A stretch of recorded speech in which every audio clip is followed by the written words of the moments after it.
किसान भाइयों, जब भी आपको आपके फसल के अंदर ग्रोथ रुकवानी होती है, तब आपके अवस्थाओं के अनुसार आपके मन के अंदर एक कंफ्यूजन तैयार हो जाता है कि लियोसिन का इस्तेमाल करूं या फिर टिल्ट का इस्तेमाल करूं।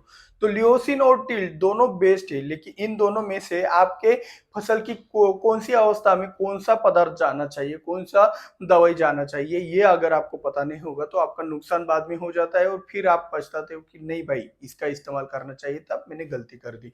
तो वो गलती आपसे ना हो, तो इसीलिए आपको इन दोनों दवाइयों के बारे में पूरी जानकारी पता होनी चाहिए। और साथ ही साथ ये दोनों दवाइयां हम कहाँ पे इस्तेमाल कर सकते हैं, कौन सी वाली बढ़िया है इन दोनों में से।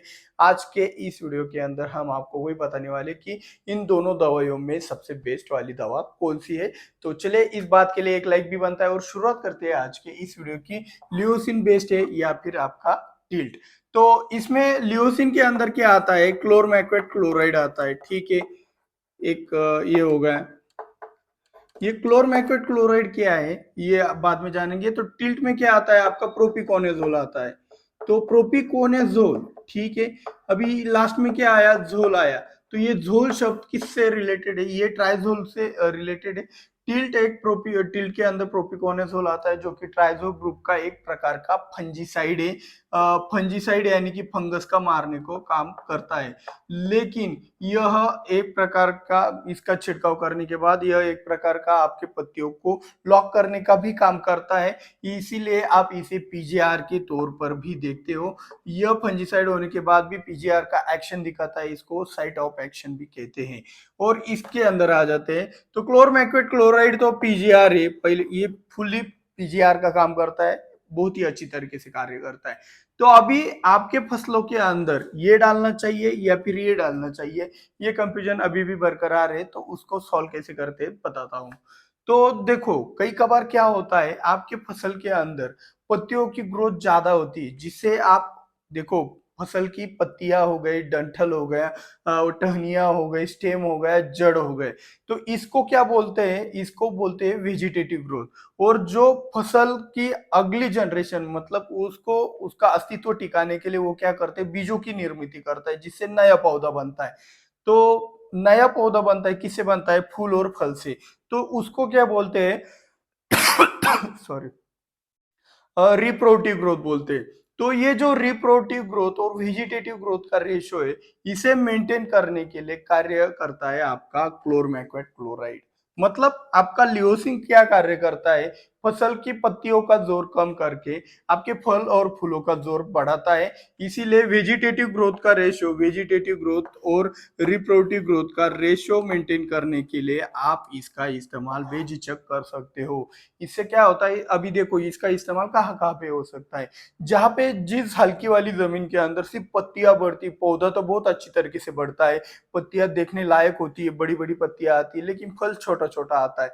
तो वहां पे क्या होता है, वेजिटेटिव ग्रोथ का रेशियो बढ़ चुका होता है और रिप्रोडक्टिव ग्रोथ का रेशियो कम हो चुका होता है।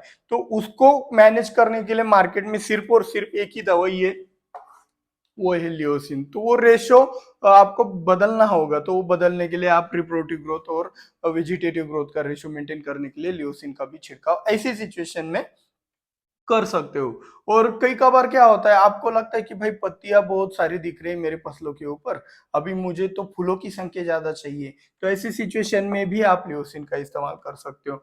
कई कबार क्या होता है, बारिश के सीजन में नाइट्रोजन एक्सेस हो जाता है और आपके फसल के अंदर नाइट्रोजन के कारण नुकसान होने की संभावना होती है।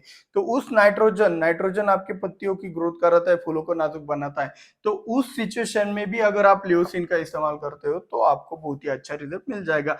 ये हो गया आपका लियोसिन का। लेकिन टिल्ट का क्या, टिल्ट का कब इस्तेमाल करना है। तो टिल्ट भी एक बहुत ही अच्छा फंजीसाइड के साथ साथ पीजीआर का भी काम करता है। टिल्ट हमें सबसे कठिन हालात में बचाने का कार्य करता है। कैसे करता है, जब आपके फसलों के ऊपर कोई भी रोग आ जाता है, डिसीज आ जाता है, तो उस डिसीज का फैलाव आपके पत्तियों के ऊपर चारों बाजू में होता रहता है, क्योंकि उसको रोक पाना बहुत मुश्किल है, आपको भी पता है।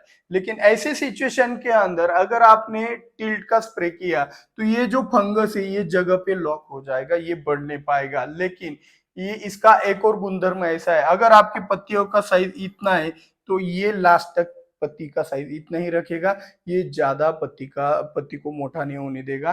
तो जैसे ये फंगस को लॉक करता है वैसे ही आपके पत्ती के साइज को भी लॉक करता है, ये बात भी आपको मेंशन होनी चाहिए। दूसरी एक बात बताता हूँ, बहुत सारे किसानों के सवाल आते हैं कि सर जी मैंने टिल डाल दिया तो अभी मेरे नई पत्ती अभी नहीं निकलेगी क्या? आपने जिस दिन टिल्ट का छिड़काव किया उस दिन पत्तियां जितनी दिख रही थी उन्हीं पत्तियों को लॉक करने का कार्य करेगा।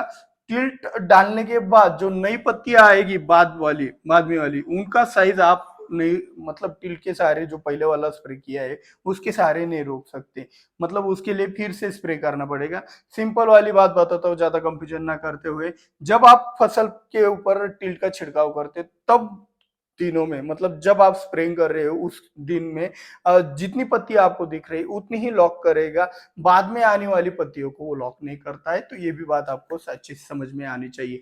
तो हमारे सबसे मुश्किल हालात में मैं तो कहता हूँ अभी इसका भी इस्तेमाल करना चाहिए, और हमारा फूलों का उत्पादन का रेशो बढ़ाने के लिए लियोसिन का भी इस्तेमाल करना चाहिए। तो ये सबसे दो महत्वपूर्ण प्रॉब्लम थे आपके कि भाई लियोसिन का इस्तेमाल करें या फिर टिल का इस्तेमाल करें।